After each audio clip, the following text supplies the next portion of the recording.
درس میں آخر میں سورہ نساء کی ایک آیت کریمہ لیسا بے امانیکم ولا امانی اہل الکتاب من یعمل سوءا یجز بہ، اس آیت کے تحت جس کا ترجمہ ہے کہ اہل کتاب کی خواہشات، تمناؤں یا آرزوؤں اور تمہاری آرزوؤں کے تحت نہیں، فیصلہ اللہ کسی کی خواہش، تمنا، چاہت کی بنیاد پر نہیں کرے گا۔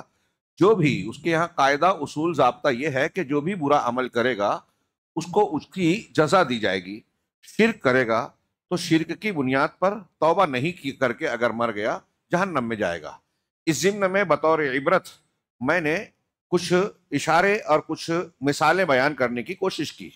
حضرت علیہ السلام کے والد کا جن کا تذکرہ قرآن میں ہے، ابو لہب جس کا تذکرہ قرآن میں ہے، اللہ کے نبی صلی اللہ علیہ وسلم کا سگا چچا، اور اللہ کے نبی صلی اللہ علیہ وسلم کے والد اور والدہ سے متعلق دو حدیثوں کی طرف میں نے اشارہ بھی کیا تھا۔ اختتام درس کے بعد ہمارے عبدالعظیم بھائی نے مجھے دو کلپس سنائی، ایک مرزا علی انجینئر کی۔ ان سے شاید کسی نے سوال کیا اللہ کے رسول صلی اللہ علیہ وسلم کے والد یا والدین کے بارے میں، تو اس نے جواب دیا کہ یہ اہل فترہ کے سلسلے کے باب میں آتے ہیں۔ اہل فترہ گیپ، وقفہ، یعنی دو نبیوں کے بیچ میں جو فترہ ہوتا ہے اس کے حساب سے کہ ان کے درمیان میں، اس درمیان میں کوئی نبی نہیں آیا، تو اہل فترہ کے زمرے میں شمار ہوتے ہیں، جن کے بارے میں قرآن میں کہا گیا۔ انہوں نے ایک آیت پیش کی کہ ایسی قوم کی طرف آپ کو بھیجے گیا ما انذر آباؤہم، جن کے آباء و اجداد کو ڈرایا نہیں گیا یا کوئی ڈرانے والا آیا نہیں ہے، اس لیے یہ اہل فترہ میں سے ہیں۔ اور اہل فترہ کے تعلق سے ایک اور استدلال انہوں نے کیا کہ اللہ تعالیٰ نے قرآن میں کہا، جو آج پڑھی گئی آیت، کہ ہم کسی قوم کو اس وقت تک نہیں، دوسری آیت ہے وما نعذبہم حتی نبعث فیہم رسولا، کسی قوم کو ہم عذاب نہیں دیتے یہاں تک کہ، آیت میں نے صحیح پڑھی، وما کننا معذبین حتی نبعث رسولا، استغفر اللہ، وما کننا معذبین حتی نبعث رسولا۔ اس آیت کو پیش کر کے اس شخص نے استدلال کیا، مرزا نے، انجینئر نے، کہ ہم کسی قوم کو عذاب نہیں دیتے جب تک کہ ہم رسول کو مبعوث نہ کر لیں، اور اس سے دلیل دیتے ہوئے اس نے کہا کہ وہ جنتی ہیں۔ انا للہ و انا الیہ راجعون۔ علم کا نہ ہونا ایک مصیبت ہے۔ کسی آدمی کو علم نہ ہو اور اس بات کا بھی علم نہ ہو کہ مجھے علم نہیں ہے، یہ بہت بڑی مصیبت ہے، اور میں ایسا مانتا ہوں کہ مرزا انجینئر اس مصیبت کا شکار ہے۔ اس کے بعد ایک کلپ اور بھی سنائی مفتی طارق صاحب کی، یہ صاحب علم نظر آتے ہیں، انہوں نے توقف اختیار کرنے کو ترجیح دی کہ اس سلسلے میں خاموشی اختیار کرنا چاہیے، ہمارے عمل سے اس کا تعلق نہیں ہے، اور اس سلسلے میں ہم یہ کہیں اور وہ کہیں۔ دونوں حضرات کی ایک بات تھی کہ اگر ہم ان کے تعلق سے کچھ الٹی سیدھی بات کہتے ہیں تو ہو سکتا ہے قیامت کے دن اللہ کے رسول صلی اللہ علیہ وسلم کے سامنے ہمیں شرمندہ ہونا پڑے۔ کتنی عجیب بات ہے۔ پہلی بات، ایک علمی گفتگو ہے کہ اہل فترہ سے متعلق اہل علم میں بہت سے کلام ہیں، وہ ایک طرف چھوڑ دیجئے۔ میں دو روایتیں پیش کر رہا ہوں صحیح مسلم کی، جس کی صحت پر مجھے نہیں معلوم کہ کسی کو اختلاف ہے۔ صحیح مسلم میں ایک حدیث نمبر کتاب الایمان میں 203 اور ایک 214 ہے۔ 203 میں ہے، اللہ کے رسول صلی اللہ علیہ وسلم کے متعلق حضرت انس بن مالک راوی ہے، وہ کہتے ہیں اتا رجل، کیا ہے، سأل رجل، اتا رجل نبی، کیا ہے، اتا النبی صلی اللہ علیہ وسلم رجل وسأل، اس طرح کے الفاظ ہیں کہ نبی صلی اللہ علیہ وسلم کے پاس ایک شخص آئے اور انہوں نے سوال کیا، این ابی، میرے والد کہاں ہیں؟ آپ نے کہا فی النار، جہنم میں۔ فلما قفا، حدیث کے الفاظ ہیں، جب وہ پلٹا، لوٹا، تو اب اللہ کے رسول نے اعادہ، اس کو واپس بلایا، دعاہ، فلما قفا دعاہ، اسے واپس بلایا اور کہا ان ابی و اباکا فی النار، میرے والد بھی اور تمہارے والد بھی جہنم میں ہے۔ یہ اگر نبی کریم صلی اللہ علیہ وسلم کا ثابت شدہ فرمان ہے تو اس میں اپنی عقل لگانا اور ادھر ادھر سے کھینچ تان کے قرآن و حدیث کی باتوں کے ذریعے سے ایک الجھن پیدا کرنا یا سوال اٹھانا اور حدیث کا رد کرنا، یہ ایمان نہیں ہے، جہالت ہے، اور ایمان کے ایک آدمی کا اللہ کے رسول صلی اللہ علیہ وسلم کی باتوں کے آگے سر جھکانے کی ایمانی صفت کے منافی لگتا ہے. ہاں یہ صاف صاف حدیث ہے کتاب صحیح مسلم میں، اور اس کی تشریح میں آپ دیکھیں گے ایک اور روایت اور دونوں کی تشریح ملا کے کریں. صحیح مسلم کی جیسا کہ میں نے کہا 214 نمبر کی حدیث کتاب الایمان میں حضرت عائشہ ام المومنین حضرت عائشہ صدیقہ رضی اللہ تعالی عنہا روایت کرتی ہیں کہ میں نے اللہ کے رسول صلی اللہ علیہ وسلم سے سوال کیا کہ ابن جدعان، اس کا نام عبداللہ ابن جدعان تھا، ابن جدعان کانا فی الجاہلیت یصل الرحمہ ویطعم المسکین. حدیث کے الفاظ ہیں یہ کہ ابن جدعان جاہلیت میں، جہالت عام تھی اس لیے اس دور کو عہد جاہلیت کہا جاتا ہے، اسلام سے پہلے کے دور کو. تو جاہلیت میں وہ رشتہ داریوں کو جوڑتا تھا، رشتہ داروں کا کے ساتھ حسن سلوک کرنا، ان کے حقوق کا خیال کرنا، یہ اچھی بات ہے، اسلامی اخلاق ہے. تو اللہ حضرت عائشہ کہتی ہیں کہ وہ جو ہے رشتہ داریوں کو جوڑتے تھے، وَيُطْعِمُ الْمِسْكِينَ اور مسکینوں کو کھانا کھلاتے تھے. اچھا اخلاق اور اچھا کام تھا. تو حل ذاکا نافعہ، ام المومنین نے پوچھا اللہ کے نبی صلی اللہ علیہ وسلم سے کہ وہ یہ جو نیک عمل کرتے تھے ابن جدعان، کیا یہ عمل ان کو فائدہ اور نفع پہنچانے والا ہو سکتا ہے، ہوگا؟ تو آپ نے کہا لا تنفعہ، یہ نیک عمل اگرچہ تھا لیکن ان کو فائدہ نہیں پہنچائے گا.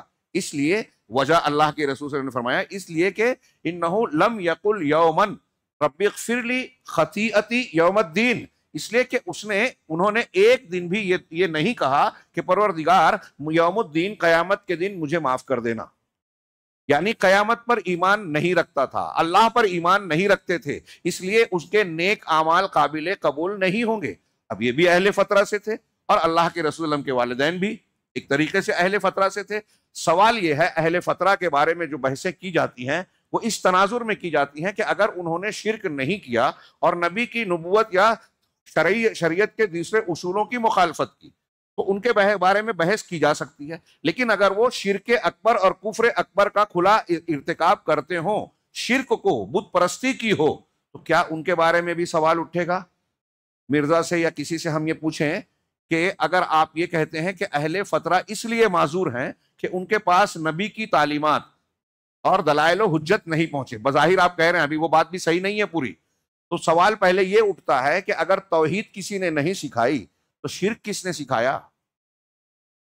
انسان کی فطرت میں تو توحید ہے، ہاں، اور توحید کی دلیلیں بھی ہیں. قرآن نے جا بجا کہا ہے کہ شرک کی کوئی دلیل اللہ نے اتاری ہی نہیں ہے. ہاں تو پھر ایک آدمی توحید کو نہیں جان سکا یا اسے کسی نے نہیں سکھایا، ٹھیک ہے مان لیا تھوڑی دیر کے لیے، توحید کو نہ سکھا کر شرک کو کس نے سکھایا؟ اور اگر شرک کسی نے بتایا تو آپ کی فطرت اس کو قبول نہیں کرتی ہے، کھٹکتا ضرور ہے. یہ کھٹک ہونے کے باوجود آپ نے اسے اختیار کیسے کر لیا؟ صحیح بات یہ ہے جو علماء کی باتیں اور ان دلیلوں سے دو میں نے دی ہے اور بھی دلیلیں ملے گی کہ اگر کوئی بت پرستی اور شرک کھلا کھلا کر رہا ہے تو اہل فترہ کا ہونے کے باوجود اس کے نیک صالح عمل قبول نہیں کیے جائیں گے. یہ ایک بات. دوسری بات کہ کیا اللہ تبارک و تعالیٰ نے جو کہا ہے کہ اس قوم میں کوئی ہادی نہیں آیا تو اس کا مطلب یہ کہ مکہ والوں میں اہل جاہلیت میں یا اہل فترہ میں کوئی نبوت یا نبوی تعلیم نہیں تھی؟ یہ غلط ہے. اہل علم نے اس کا جواب دیا کہ اللہ رب العالمین نے جن آیتوں میں کہا ہے کہ اس قوم میں کوئی نذیر نہیں آیا، اس کا مطلب ہے کہ نذیر جدید، نیا ڈرانے والا نہیں آیا. حضرت ابراہیم کی اولاد میں حضرت اسحاق اور بنی اسرائیل کے سلسلے میں انبیاء کرام آتے رہے، لیکن بنی اسماعیل میں حضرت اسماعیل علیہ السلام کے بعد جناب محمد رسول اللہ صلی اللہ علیہ وسلم تک کوئی نبی نہیں آیا، یعنی نیا ڈرانے والا نہیں آیا. لیکن حضرت ابراہیم اور حضرت اسماعیل علیہ السلام کی دعوت توحید، ملت ابراہیمی کی تعلیمات زندہ تھی، موجود تھی. اس کے مطابق اہل فترہ میں بھی اللہ کے نبی صلی اللہ علیہ وسلم کی بعثت سے پہلے بھی کچھ لوگ عبادت و ریاضت کرتے تھے، اور ایسی ایک اچھی خاصی تعداد تھی جن کا تذکرہ سیرت کی کتابوں میں، حدیثوں میں ملتا ہے کہ انہوں نے اس زمانے میں بھی بت پرستی اور شرک نہیں کیا.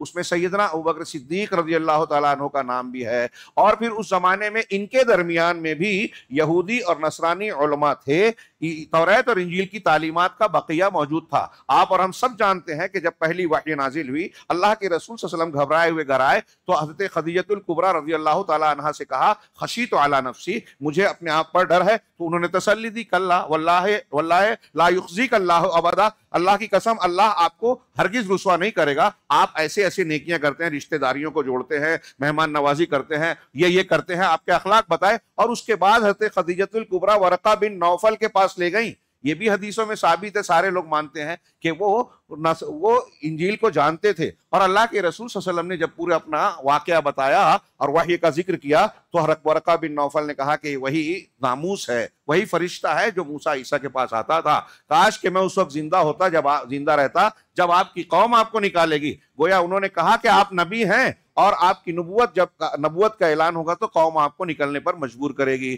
یہ اہل علم موجود تھے، اور ان کے بارے میں جیسے ورقہ بن نوفل اور کئی ایسے نام ملتے ہیں جو جاہلیت میں اللہ کے رسول اللہ کی بعثت سے پہلے حق کی تلاش میں نکلے تھے، مشورہ کیا کہ کہاں حق ہے۔ یہ لوگ جو بتوں کی پرستش کر رہے ہیں یہ ملت ابراہیمی سے ہٹے ہوئے ہیں، اور قرآن نے بھی جا بجا مشرکین مکہ کے اس دعوے کا رد کیا۔ وہ کہتے تھے کہ ہم ابراہیم سے تعلق رکھتے ہیں، ہم حضرت ابراہیم کی ملت پر ہیں، ان کی نسل سے ہیں۔ اللہ تعالیٰ نے ان کا رد کیا، ما کانا ابراہیم یہودیا ولا نصرانیا ولکن کانا حنیفا مسلما وما کانا من المشرکین۔ یہودی، نصرانی، مشرکین مکہ تینوں کہتے تھے کہ ہم ابراہیم سے تعلق رکھتے ہیں۔ اللہ نے کہا نہ ابراہیم علیہ السلام یہودی تھے، نہ نصرانی تھے، اور نہ ہی مشرک تھے۔ ان اول الناس، ایک جگہ کہا ان اول الناس بابراہیم للذین اتبعوہ، کہ ابراہیم سے تعلق اور قربت کے زیادہ حقدار وہ لوگ ہیں جنہوں نے ابراہیم کی اتباع کی، اور ابراہیم علیہ السلام کی دعوت توحید موجود تھی۔ یہ لوگ ملت ابراہیمی اور ابراہیم سے تعلق جوڑنے کے باوجود انحراف کر کے بت پرستی میں ملوث ہو گئے۔ جو لوگ شرک میں مبتلا تھے، اہل علم کا یہ جو میں نے 2 حدیثیں پیش کی اس کی شرح میں دیکھیے، وہ کہتے ہیں کہ اہل فترہ میں سے بھی اگر کسی نے بت پرستی کی تو وہ کفر اور شرک کا مرتکب ہوا، اس کے نیک اعمال قبول نہیں ہوں گے۔ یہ 2 دلیلوں کی بنیاد پر ہے، اور یہ جو مرزا جو نہیں جانتے، میں سمجھتا ہوں کہ نہیں جانتا کہ وہ جانتا نہیں، اور جو دوسرے لوگ احتیاط میں کہہ رہے ہیں، ہاں محض تکلف میں، یہ ایک قسم کا غلو ہے۔ ہاں جہاں تک طارق صاحب کا یہ کہنا ہے کہ اس میں توقف کریں، بہتر یہ ہے، اس میں ہمارے لیے کوئی چیز نہیں ہے، اس میں ہمارے لیے عبرت کا سامان ہے۔ ہمارے لیے عبرت یہ ہے کہ اگر ہم یہ جانتے ہیں تو ہم کو اس بات سے چوکنا ہونا چاہیے، اس پر بہت ہی ڈر اور خوف میں مبتلا ہونا چاہیے کہ ہمارے عقیدے اور عمل میں شرک نہ آئے، ورنہ اگر یہ آ گیا تو نبی کے والد اگر جہنم میں ہے تو ہم کہاں ہوں گے۔ یہ عبرت اور نصیحت و سبق کا بہت بڑا پہلو ہے۔ یہ تھوڑی سی میں نے وضاحت کی۔ علمی اعتبار سے اہل فترہ کے متعلق علماء کے جو اقوال ہیں، اس کی جو تفصیلات ہیں آپ کتابوں میں پڑھ سکتے ہیں اور اس کی تفصیلات ملے گی۔ آج کے درس میں ہمارے سامنے سورۃ المائدہ ہے۔ المائدہ ایسے برتن یا سینی کو کہتے ہیں جس میں کھانا رکھا جائے، کوئی بڑا برتن، بڑی سینی، اور پھر اسی بنیاد پر اس خان کو بھی کہتے ہیں جس میں کھانے پینے کی چیزوں کو سجایا جاتا ہے، ہمارے ہاں دستر یا دسترخوان کہتے ہیں۔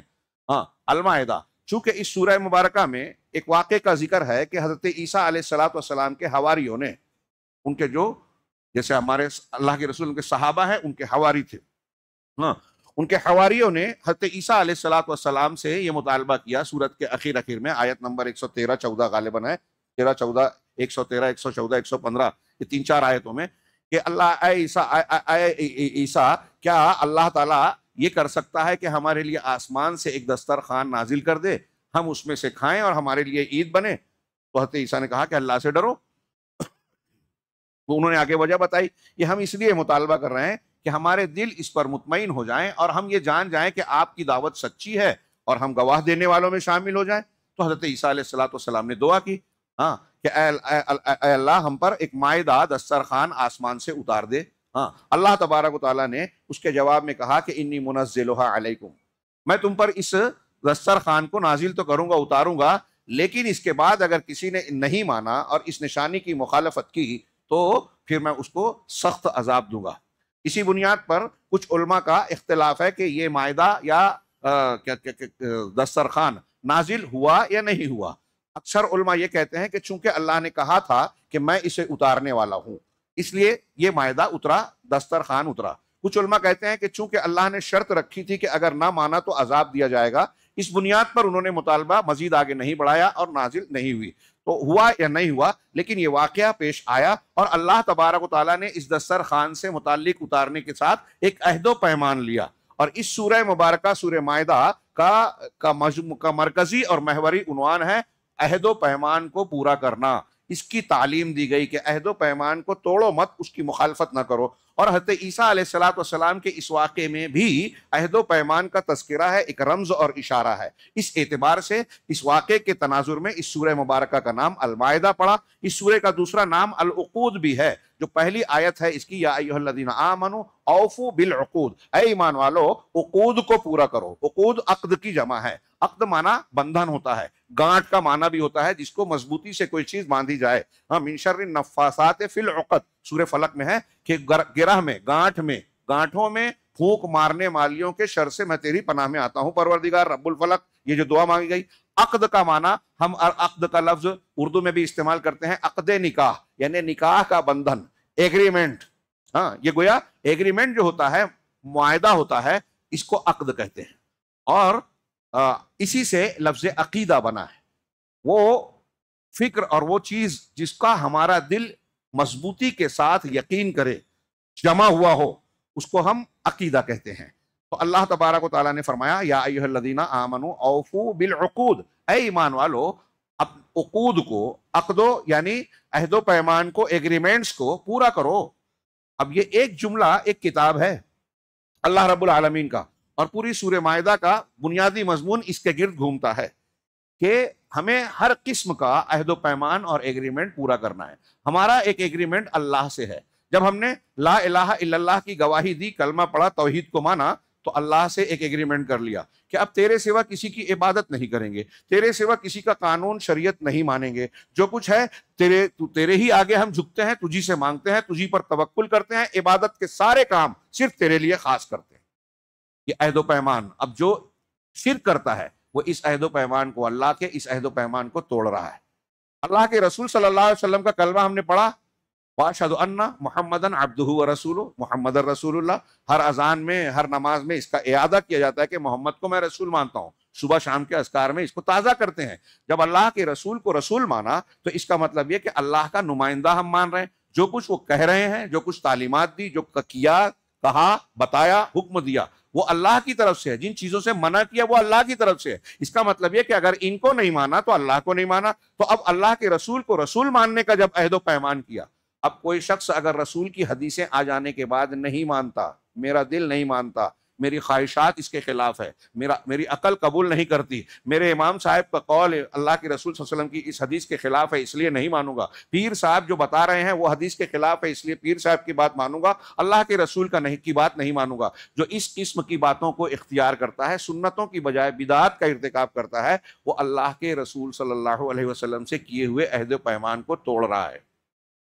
اسی طرح آپ کے والد ہیں، والدہ ہیں، ہاں، ماں باپ اور بیٹے، ماں باپ کا رشتہ، ہاں، یہ رشتہ ہمارا عہد و پیمان ہے۔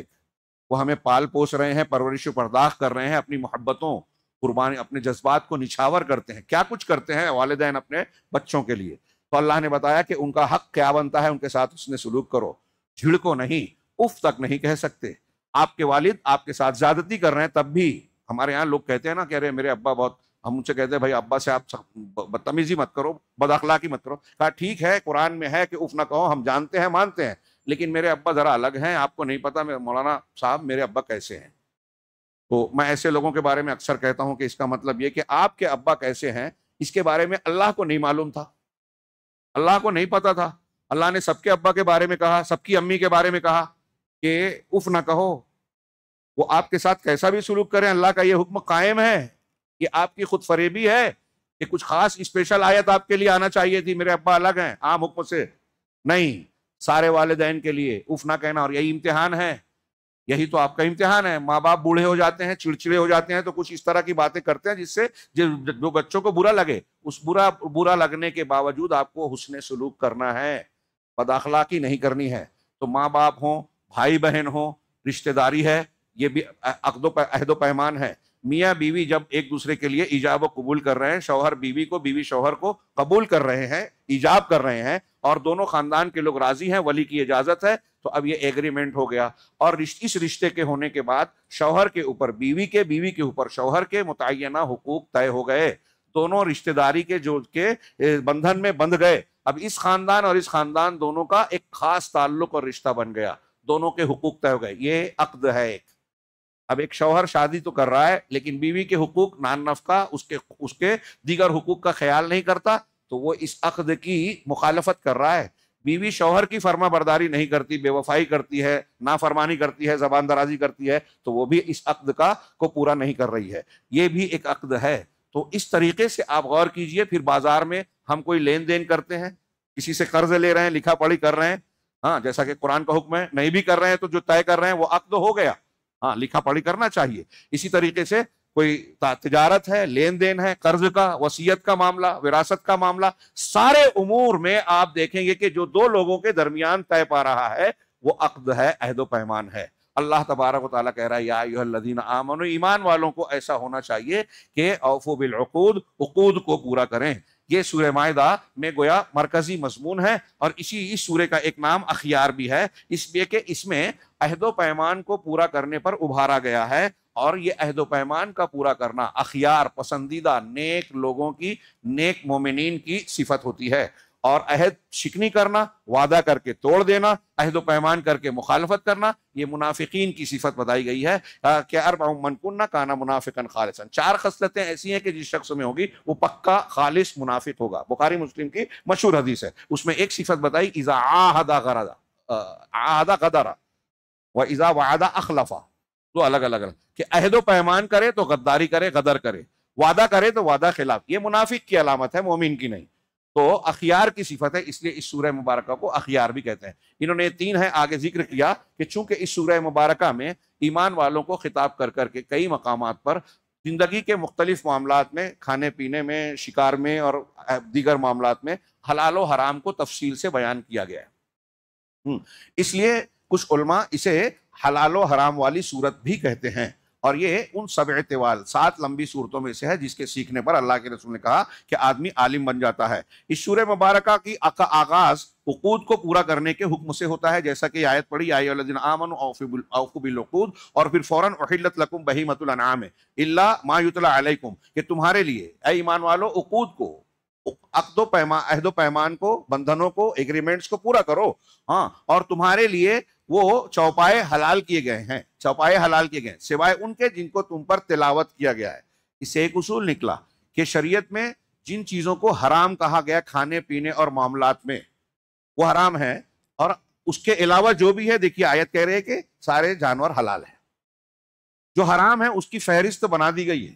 اسی لیے ایک ذہن میں اصول رکھیے گا کہ کھانے پینے اور معاملات میں ہر چیز حلال ہے جب تک کہ اس کے حرام ہونے کی دلیل نہ آئے. اور عبادت میں, عقیدے میں ہر چیز حرام ہے جب تک کہ کرنے کی دلیل نہ ہو. عبادت کے لیے کرنے کی دلیل چاہیے, اور کھانے پینے معاملات کے لیے نہ کرنے کی دلیل چاہیے. امید ہے کہ ذہن میں بیٹھا ہوگا, اور یہ بہت اہم اصول ہے. معاملات سب جائز ہے جب تک کہ حرام اور ناجائز کی منع کی دلیل نہ آئے, اور عقائد و عبادات سب حرام ہے, نہیں کر سکتے عبادت اپنے دماغ سے, اپنی طرف سے, جب تک کہ کرنے کی دلیل نہ آ جائے. تو اللہ تعالیٰ نے آگے بھی فرمایا غیر محل الصید, ہاں وانتم حرم, اور تمہارے لیے جانور حلال ہے. اور پھر جو حلال بھی ہیں, جو حرام ہے اس کو تلاوت کر کے بتا دیا گیا, مردار اور یہ خنزیر وغیرہ, ہاں, اور پالتو گدھا, ایسے دلیلیں موجود ہیں کہ یہ درندے حرام ہیں, پنجے سے کھانے والے پرندے. ایک اصول ہے کل ذی, اللہ کے رسول نے فرمایا کل ذی مخلب من الطیر وذی ناب من السباع, پرندوں میں وہ جو پنجے سے پھاڑ کر کھاتا ہے, اور درندوں میں وہ جو دانت سے پھاڑ کر کھاتا ہے, تو وہ فہو حرام, وہ حرام ہے. تو یہ بتا دیا گیا قرآن میں اور حدیثوں میں.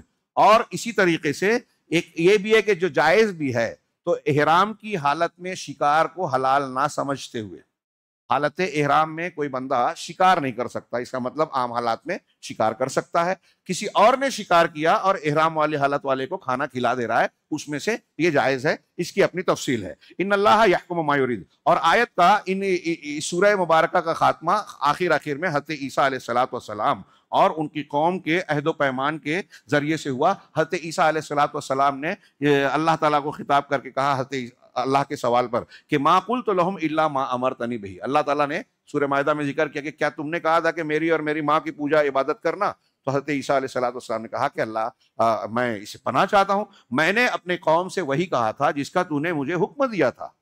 ہاں، کاش کے نصارہ اسے پڑھیں. کیا حکم دیا تھا تو نے مجھے؟ ان اعبدوا اللہ ربی و ربکم، کہ اللہ کی عبادت کرو جو میرا بھی رب ہے تمہارا بھی رب ہے.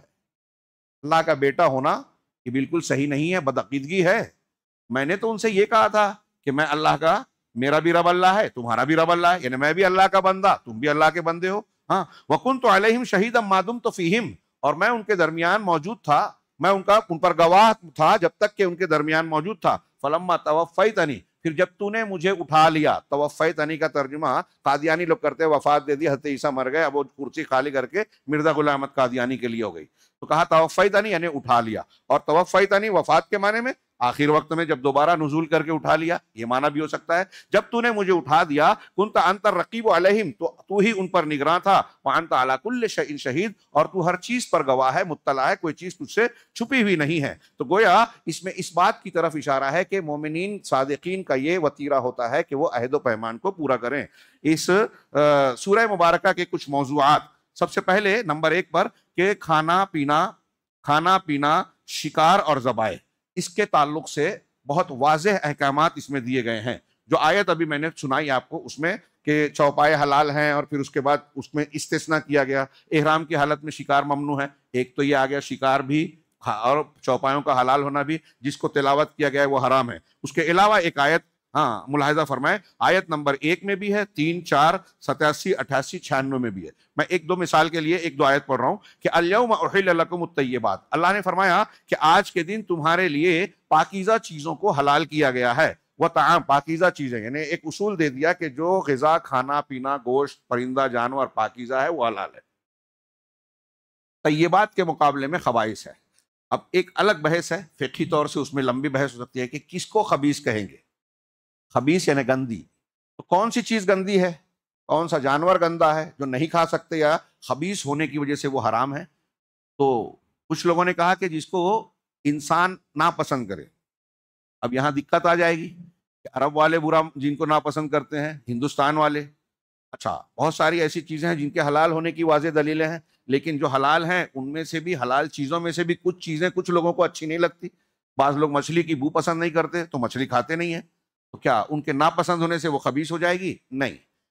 شریعت نے جو اصول دیے ہیں، جن چیزوں کو حلال کیا ہے وہ طیبات کی فہرست میں ہے، اور شریعت نے جن چیزوں کو الخبیثات میں شمار کیا ہے وہ گندی ہے اور گندا ہونے کی وجہ سے وہ حرام ہے. یہ الگ بات ہے کہ اگر ایک عمومی سطح پر تمام عرب، تمام انسانوں میں جو چیز گندی مانی جاتی ہے، اگر کچھ ایسی چیزیں ہیں تو وہ خبیثات میں شامل ہوگی. اور جائز میں بھی اگر کوئی چیز آپ کی طبیعت نہیں مانتی تو شریعت جبر نہیں کر رہی ہے کہ آپ اسے کھائیں. کسی کو کسی چیز سے الرجی ہوتی ہے، وہ ایک الگ چیز ہو گئی تو وہ نہیں کھاتا، ایسا ہی معاملہ یہ ہوگا. تو طیبات، پاکیزہ چیزوں کو حلال کیا گیا. ایک جملہ وَطَعَامُ الَّذِينَ أُوتُوا الْكِتَابَ حِلٌّ لَكُمْ وَطَعَامُكُمْ حِلٌّ لَهُمْ. ایک اور اہم بات کہ اہل کتاب کا کھانا تمہارے لیے حلال ہے اور تمہارا کھانا ان کے لیے حلال ہے. اب کھانے میں گیہوں، چاول، روٹی، سبزی بھی آتی ہے، لیکن یہاں اس کی بحث نہیں ہے. اصل میں جانور اور ذبیحہ، تو اہل کتاب کا ذبیحہ تمہارے لیے حلال ہے. یہ آیت بھی ہے، حدیثوں میں بھی اس کی وضاحت ہے. تو اہل کتاب یعنی یہود و نصارہ کا ذبیحہ. یہاں کوئی سوال کرتا ہے کہ اہل کتاب اگر غیر اللہ کا نام لے کے ذبح کریں تو حلال ہوگا کہ نہیں؟ اگر غیر اللہ کا نام لے کے کوئی نام نہاد مسلمان بھی ذبح کرے تو جائز نہیں ہے. نوٹ کے لیجئے، یہ اگر ہمیں پتہ چل جائے کہ عیسائی ہے، یہودی ہے، اللہ کے علاوہ کسی اور کا نام لے کر جانور ذبح کر رہا ہے تو حرام ہوگا. اور وہی نہیں، اگر کوئی مسلمان کہلانے والا انسان شیخ عبد القادر جیلانی کے نام پر جانور ذبح کر رہا ہے، کسی قبر والے کے نام پر ذبح کر رہا ہے، کسی پیر ولی شخصیت کے نام پر کر رہا ہے، بابا کے نام پر جانور کو چھوڑ دیا اور بعد میں اس کو کاٹ رہا ہے، اگر ایسا کچھ ہے تو وہ اللہ غیر اللہ کے نام پر چھوڑا ہوا جانور ہے، کاٹا ہوا جانور ہے. شرک کی نجاست اس میں آ گئی، اس لیے وہ خبیث ہو گیا.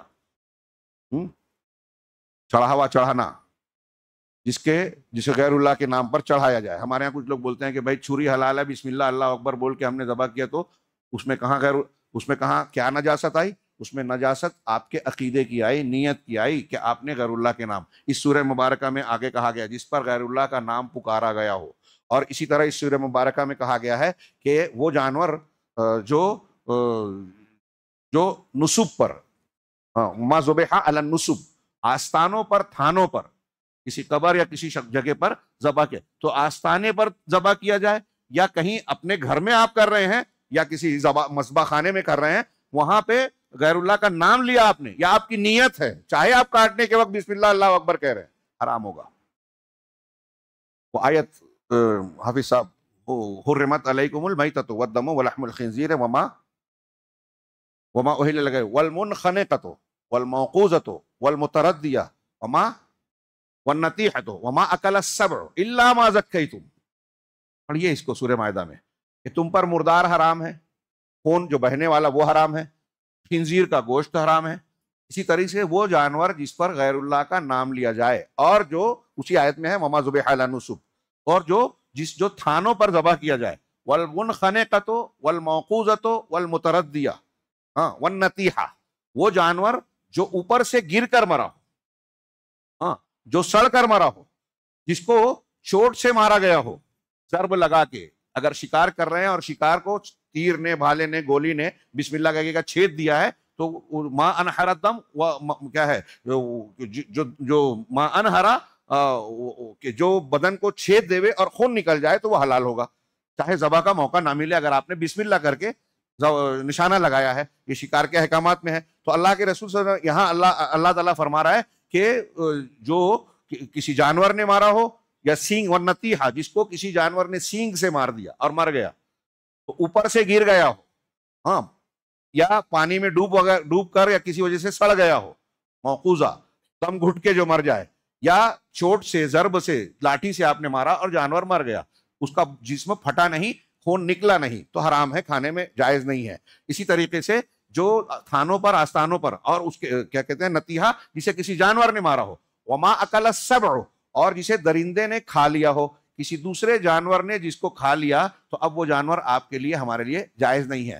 اس کے بعد اس کا استثناء کیا کہ ان جانوروں میں سے کوئی اونچائی سے گر گیا، کسی کو کسی جانور نے مار دیا، کسی درندے نے اس کا کچھ حصہ پھاڑ دیا، کھا لیا، لیکن وہ زندہ ہے، الا ما ذکیتم، مگر جس کو تم ذبح کر لو، جس کا تزکیہ کر لو، تو پھر وہ جانور ان میں سے بھی رہے گا تو حلال ہو جائے گا۔ مطلب زندہ آپ کو مل گیا اور آپ کو ذبح کرنے کا اگر موقع مل گیا ہے تو وہ جانور حلال ہوگا، جائز ہوگا۔ یہ آیت نمبر 3 وغیرہ میں ہے۔ اور اس کے بعد یہ آیت آگے چل کے 2-3 آیتوں کے بعد ہے کہ تمہارا کھانا اہل کتاب کے لیے جائز ہے اور اہل کتاب کا کھانا تمہارے لیے، وطعامکم والمحصنات من المؤمنات والمحصنات من الذین اوتوا الکتاب من قبلکم اذا آتیتم اجورہن محسنین غیر مسافحین۔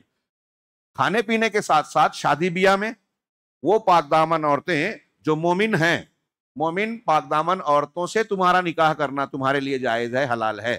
اسی طریقے سے تم سے پہلے جن کو کتاب دی گئی ہے، اہل کتاب، ان کی پاک دامن عورتیں بھی تمہارے لیے حلال کی گئی ہیں، جب تم ان کا مہر دے دو، پاک دامنی چاہتے ہوئے، زنا بدکاری کرتے ہوئے، بے حیائی اختیار کرتے ہوئے نہیں، اور نہ ہی چھپ چھپا کر دوستی گانٹتے ہوئے، چھپ چھپا کر موبائل سے یا کسی ذریعے سے آپ چوری چھپے جو ہے اس سے تعلق قائم کریں، یہ جائز نہیں ہے۔ کھلے طور سے آپ ان سے نکاح کر سکتے ہیں، اس کے کچھ آداب ہیں، اور اسلام کی اس چھوٹ کا ہمارے ہاں غیر اسلام دشمنوں نے کچھ فائدہ اٹھایا، لیکن ابھی میں اس میں جاؤں تو وقت زیادہ چلا جائے گا، اصل مضمون رہ جائے گا۔ تو اللہ تبارک و تعالیٰ نے اہل کتاب کی عورتوں سے نکاح کو بھی حلال کیا ہے، ان عورتوں سے جو پاک دامن ہوں۔ وَمَن يَكْفُرْ بِالْإِيمَانِ، اور جو ایمان کا انکار کرے، کہ اللہ رب العالمین نے ایمان کہا یہاں، یعنی جو اللہ کے شرعی احکامات ہیں، ان چیزوں کو جو نہیں مانتا، انکار کرتا ہے، اور اللہ تعالیٰ کا ایمان کی مخالفت روش اختیار کرتا ہے، اللہ نے کہا فقد حبط عملہ، تو اس کا عمل برباد ہو جائے گا۔ یعنی اعمال کے قبول کرنے کے لیے، ایمان کا قبول ہونے کے لیے، ایمان کا صحیح عقیدے کا ہونا ضروری ہے۔ کفر اگر ہے تو نیکیاں ضائع اور برباد ہو جاتی ہیں۔ وَهُوَ فِي الْآخِرَةِ مِنَ الْخَاسِرِينَ، جو ایمان کا انکار کرے گا تو اس کی نیکیاں برباد ہو جائے گی، اور آخرت میں وہ کیا ہے، خسارہ اٹھانے والوں میں سے ہوگا۔ اس میں اگلے نمبر 3 پر انہوں نے الایمان والکفارات کا ذکر کیا۔ یہاں اس سے پہلے میں ایک اور آیت کی طرف اشارہ کروں کہ ابتدا کی آیتوں میں جو جانوروں وغیرہ کا اور بیت اللہ کی زیارت کے سلسلے میں جانے کا ذکر کرتے ہوئے اللہ نے یہ بھی فرمایا کہ کسی قوم کی دشمنی تم کو اس بات پر نہ ابھارے کہ تم ان کو اللہ کے گھر آنے سے روکو، جیسے کفار مکہ کرتے تھے۔ آج کل ہمارے یہاں بھی کچھ لوگ کسی کو مسجد میں آنے سے منع کر دیتے ہیں، کسی کو یہ نہیں کر سکتا، وہ نہیں کر سکتا۔ اللہ کے گھر سے روکنا کسی کے اختیار میں نہیں ہے۔ بہرحال وہاں روکا، اور پھر آگے ایک تو انصاف کا کہ انصاف پر چلتے رہو، کسی دشمنی کی وجہ سے یہ حرکتیں نہ کرو، اور پھر ایک آیت فرمائی جو اہل اسلام کے لیے، ہمارے اور آپ کے لیے بہت سے معاملات میں صحیح اور غلط کو سمجھنے یا صحیح قدم اٹھانے اور غلط بچنے کے سلسلے میں بہت بڑا ایک اصول ہے قرآن کا، دھیان رکھنا، یاد رکھنا چاہیے۔ تعاونوا علی البر والتقوی ولا تعاونوا علی الاثم والعدوان، کہ بر اور تقوی، نیکی اور تقوی، تقوی کا معاملہ بھی شریعت کے احکامات پہ ہوتا ہے، یہ دونوں ساتھ میں آتے ہیں۔ تو بر ان نیکیوں کو کہیں گے جو کرنا ہے، تقوی ان چیزوں کو کہیں گے جس سے اللہ نے منع کیا ہے، اس سے بچنا ہے۔ تو نیکی کا کام جو کرنا چاہتا ہے، تقوی جو برائیوں سے بچنا چاہتا ہے، ایسے لوگوں پر ایک دوسرے کی مدد کرو۔ یعنی اگر کوئی انسان نیکی کرنا چاہ رہا ہے، ہاں، مسجد بنا رہا ہے، دعوت و تبلیغ کا کام کر رہا ہے، سنت کو فروغ دینا چاہتا ہے، کسی کو اچھا انسان بنانا چاہتا ہے، سدھارنا چاہتا ہے، اس کو خرچ کی ضرورت پڑ رہی ہے، کوئی بھی ایسا نیک کام ہے، نیکی کوئی کرنا چاہے تو اس کی مدد کرو، اس میں معاون و مددگار۔ ولا تعاونوا علی الاثم والعدوان، اور گناہ سے کوئی بچنا چاہتا ہے اس میں بھی مدد۔ ایک آدمی سود، اس کو ضرورت ہے کہ گھر میں آپریشن ہے، اب آپ اگر قرض دے دیں گے تو وہ آپ کے پیسے سے آپریشن کر لے گا، لیکن آپ نہیں دیں گے، کوئی نہیں دے گا تو اس کو بینک سے لینا پڑے گا، سودی بیاج لینا، سودی قرضہ لینا پڑے گا۔ تو اب اس کو سود سے بچنے کے لیے آپ کی مدد کی ضرورت ہے، آپ مدد کیجیے۔ ہاں، ولا تعاونوا علی الاثم والعدوان، گناہ کے کاموں میں اور ظلم اور سرکشی کے کاموں میں ایک دوسرے کی مدد مت کرو۔ اب اس کو آپ بہت کشادہ کر سکتے ہو۔ ابھی کل کئی لوگ سوال کرتے ہیں، حالانکہ وہاں کچھ دقت ہوتی ہے تفصیلات کو جاننے کے بعد، کہ اگر کوئی کمپنی حرام کام کر رہی ہے، جیسے شراب بنا رہی ہے، بینکنگ سسٹم میں سودی لین دین ہو رہا ہے، تو بینک میں کام کرنا، آپ کہیں گے، آج کل کچھ مولوی صاحب فتویٰ بھی دے دیتے ہیں کہ آپ اپنا کام کر رہے ہیں، آپ کلیکشن کرتے ہیں، آپ جو ہے وہاں کلرک ہیں، ہاں، تو آپ اگر وہ کر رہے ہیں تو اپنی محنت کا کھا رہے ہیں؟ نہیں، آپ وہاں معاون و مددگار بن رہے ہیں۔ اور سود کے تعلق سے تو صاف حدیث موجود ہے کہ اللہ کی لعنت ہے سود کھانے والے پر، کھلانے والے پر، یعنی جو لے رہا ہے اور جو دے رہا ہے، اور اس کے لکھنے وکاتبہ و شاہدہ ہے، اس کے گواہ بننے والوں پر، لکھنے والے پر۔ تو کلیکٹر کلرک سب آ گئے اس میں، وہم فیہ سوا، گناہ میں سب برابر ہیں، اللہ کے رسول نے فرمایا۔ اسی طریقے سے ایک آٹو، ایک رکشہ، ایک ٹیکسی چلانے والا ہے، اب اس کے پاس ایک گراہک آتا ہے سواری پہ بیٹھنے کے لیے کہ آپ مجھے فلاں شراب خانے پہ چھوڑ دو، یا گناہ کا کوئی اڈا ہے مجھے وہاں پہنچا دو، تو اس کے لیے صحیح نہیں ہے کہ اس میں مدد کرے۔ کہیں دوسرا آٹو لے سکتا، ہاں لے لے، آپ مددگار مت بنو۔ اسی بنیاد پر علماء نے کہا، ایک مثال دے کے میں آگے بڑھوں، کہ اگر ایک آدمی فرض کیجئے کہ انگور بیچتا ہے، ہاں، اب ایک آدمی اس سے انگور خریدنے آیا، تو علماء نے کہتے ہیں کہ اگر آپ کو پتا ہے کہ وہ جو شخص انگور آپ سے خریدے گا اس سے شراب بنائے گا، تو اس آدمی کو آپ کو شراب نہیں بیچنا ہے، جائز نہیں۔ لیکن جو کھانے پینے کے لیے اگر خرید رہا ہے تو آپ بیچ سکتے ہیں، اگر پتا ہے تو، نہیں معلوم ہے تو پھر کوئی بات نہیں۔ آپ کٹلری کا اسٹور کا سامان بیچتے ہیں، اس میں چاقو بھی ہے، چھری بھی ہے، جس کا استعمال کچن میں ہوتا ہے، لیکن ایک آدمی آ رہا ہے، اس لیے خرید رہا ہے کہ آپ کو پتا ہے کہ یہ لے کر اسے قتل کرے گا کسی کا، ہاں، بلیڈ ہے اور اس قسم کی کئی چیزیں آتی ہیں، تو اگر آپ کو پکا معلوم ہو گیا کہ غلط استعمال کرے گا تو آپ کو اس سے بیچنے سے بچنا چاہیے، برائی میں تعاون کرنے سے بچنا۔ ایک آدمی مشرک ہے، کافر ہے، آپ کو آ کے بولتا ہے کہ ایک پرنٹر ہے ہمارا مسلمان، بولتا ہے کہ ہمارے یہاں کارڈ چھپا دیجئے، مندر کا انوگریشن ہے، اس میں مورتی کی اور اس کی تصویریں بنے گی اور یہ بنے گا جس کی پوجا پاٹ ہوتی ہے، تو اس پرنٹر کو مسلمان ہے تو اس سے بچنا چاہیے۔ شرک میں معاون و مددگار نہیں بننا چاہیے۔ اور ایسی میں نے ایک مثال دی، مندر اور شرکی کے مقامات پر آپ دیکھتے ہیں، مزارات پر اور مندروں پر بہت سی چیزیں بیچتے ہیں، کہ چادر بیچ رہے ہیں، جا کے چڑھا رہے ہیں، اب آپ توحید والا ہے اور چادر بیچ رہا ہے چڑھانے کے لیے، یہ گناہ کے کام میں مددگاری ہے، معاونت ہے۔ یہ اصول اور قاعدہ زبردست اللہ رب العالمین نے سورۃ المائدہ میں دیا، اس کو اگر آپ یاد رکھیں گے تو بہت سارے مقامات پر اپنے ذہن و دماغ سے آپ فیصلہ کر سکتے ہیں کہ اس میں ہمیں قدم اٹھانا چاہیے یا نہیں اٹھانا چاہیے۔ اس سورہ مبارکہ میں ایک ٹاپک ہے الایمان والکفارات، یہ قسم اور کفارات۔ اگر کسی نے قسم کھا لی تو اب قسم دو طریقے کی ہوتی ہے، ایک لغو ہوتی ہے، اللہ نے فرمایا لا یؤاخذکم اللہ باللغو فی ایمانکم، اسی سورہ میں آیت نمبر 89، کہ اللہ تبارک و تعالیٰ تمہاری لغو قسموں پر تمہارا مواخذہ نہیں کرے گا۔ لغو کسے کہتے ہیں؟ لغو قسم کہ کوئی شخص عادتاً کہتا ہے، دل کی نیت سے نہیں کرتا، اللہ کی قسم، واللہ. عربوں میں اس کی بہت عادت ہوتی ہے، ہمارے یہاں بھی کچھ لوگ ہوتے ہیں کہ واللہ ایسا، واللہ ویسا. واللہ مانے اللہ کی قسم. تو جو بغیر نیت کے عادتاً اس طرح قسمیہ الفاظ استعمال کرتا ہے تو یہ قسم ایمان لغو ہے، اس پر کوئی مواخذہ نہیں ہے. لیکن اللہ نے کہا وَلَٰكِن يُؤَاخِذُكُم بِمَا عَقَّدتُّمُ الْأَيْمَانَ، لیکن جو قسمیں تم پختگی کے ساتھ کرتے ہو، یہی عقود سے ہے. تو جب آپ قسم کھا رہے ہو تو آپ ایک عقد میں بند رہے ہو، ایگریمنٹ کر رہے ہو. تو جو تم ایمان ایسی قسمیں جو پختہ کرتے ہو تو اس پر تمہارا مواخذہ کرے گا. اب اگر آپ نے اچھی اور صحیح نیت سے پختہ قسم کھا لی اور کسی وجہ سے اس قسم کو توڑنا پڑا، ہاں، اللہ کے رسول صلی اللہ علیہ وسلم نے حدیثوں میں بیان کیا کہ اگر آپ کسی ایسے کام کی قسم کھا لیں جو شریعت کے خلاف ہے، شریعت کی احکامات کے خلاف ہے، مثال کے طور پہ کوئی آدمی یہ قسم کھا لے کہ میں اپنے والد صاحب سے بات نہیں کروں گا، قسم ناجائز ہوگی کیونکہ والد سے بات بند کرنا قطع کلامی جائز نہیں ہے. تو اب کوئی ایسی قسم کھا لے تو کیا کرے؟ اس قسم کو توڑ دینا چاہیے. اللہ کے رسول نے فرمایا کہ اگر کوئی شخص ایسی نظر مانتا ہے، قسم کھاتا ہے کہ وہ اللہ کی اطاعت کرے گا تو اطاعت کرے، اور اگر ایسی نظر مانے یا قسم کھائے جس کی اللہ کی نافرمانی کرے گا تو نافرمانی نہ کرے، اس نظر کو توڑ دے. نظر اور قسم کا حکم کفارے میں ایک ہی ہے. تو اللہ تبارک و تعالیٰ کی ایسی قسم اگر کھا لی جس کو توڑنا پڑے تو اس کا کفارہ بیان کیا، فَكَفَّارَتُهُ اطعام 10 مساکین. اس کا کفارہ ہے کہ آپ 10 مسکینوں کو کھانا کھلائیں من اوسط ما تطعمون، جو تم کھاتے ہو اس کے معیار کے مطابق درمیانی اعتبار سے. مطلب آپ اگر 40 روپے کلو والا گیہوں کھلاتے ہیں تو کفارے میں آپ 20 روپے والا کھلا کے چھٹکارا نہ پائیں، بلکہ جو آپ کھاتے ہیں اس اعتبار سے اپنی حیثیت کے مطابق میانہ روی کے ساتھ یہ کفارہ 10 مسکینوں کو کھانا کھلائیں. آگے اللہ تعالیٰ نے فرمایا یا 3 روزے رکھیں یا پھر ایک غلام کو آزاد کریں. 10 مسکینوں کو کھانا کھلائیں یا کپڑا پہنائیں. یہ بھی ہے کیا ہے آیت، اطعام 10 مساکین من اوسط ما تطعمون او کسوتہم، یا پھر ان کو کپڑا پہنانا، او تحریر الرقبہ، یا غلام کو آزاد کرنا، ایک گردن آزاد کرنا، یا 3 روزے. 3 روزے رکھنا. یہ قسم کا کفارہ اور قسم کے احکامات بیان کیے گئے. اسی طرح اس سورہ مبارکہ میں عبادات سے متعلق کئی احکامات ہیں، آیت نمبر 6 میں، آیت نمبر 58 میں، آیت نمبر 94 اور 95 میں.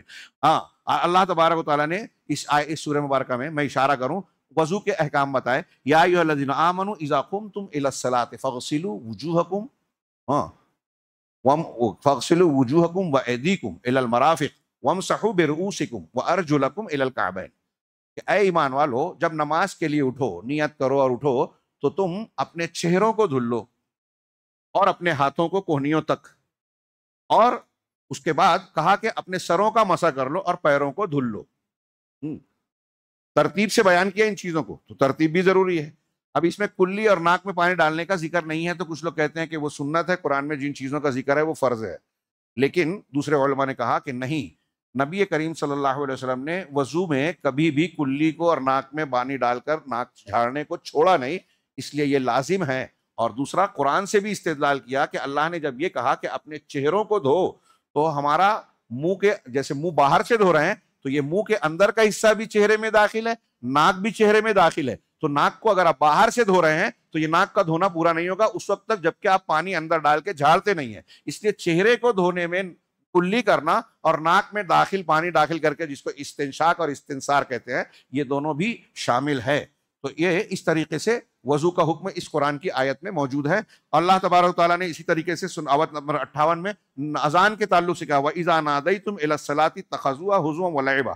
جب تم نماز کے لیے ندا دیتے ہو تو یہ اسے کھیل اور تماشا بناتے ہیں مشرکین. ذَلِكَ بِأَنَّهُمْ قَوْمٌ لَا يَعْقِلُونَ. یہ اس لیے کہ یہ عقل نہیں رکھنے والی قوم ہے. جو لوگ اذان کا مذاق اڑاتے ہیں یا اس کے تعلق سے مختلف اعتراضات کرتے ہیں، گویا ان کا تذکرہ آ گیا. اس زمانے میں بھی کچھ لوگوں کو یہ برا لگتا تھا.